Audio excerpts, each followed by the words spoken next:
বাবা কাইজার ভাইজান, একটু বসো, আমি চা বানিয়ে নিয়ে আসি। ঢাকায় থাকো? স্কুলের সার্টিফিকেট পাওয়া পর্যন্ত মফস্বলে বড় হয়েছি। তো আব্বা মা মারা গেলেন, পরে ঢাকা চলে আসছি। আত্মীয় স্বজন? আমার বাবার যা কিছু ছিল সবকিছু দখল করে ওনারা ভালো আছেন। আমি প্রশ্নের কাছে যেটা শুনলাম, তুমি জব করতে চাও না, বিজনেস করতে চাও না, কিছুই করবে না। বাবা অ্যাজ আ রাইটার কিন্তু অনেক পপুলার, মানুষজন বলে একদিনও হুমায়ুন আহমেদের মতো বড় হবে।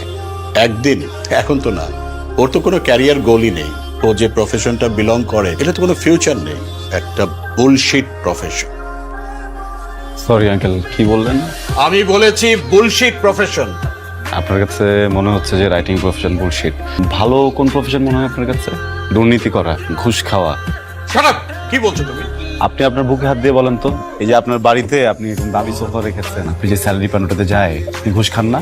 কাইজার এটা দেখার দায়িত্ব কি তোমার?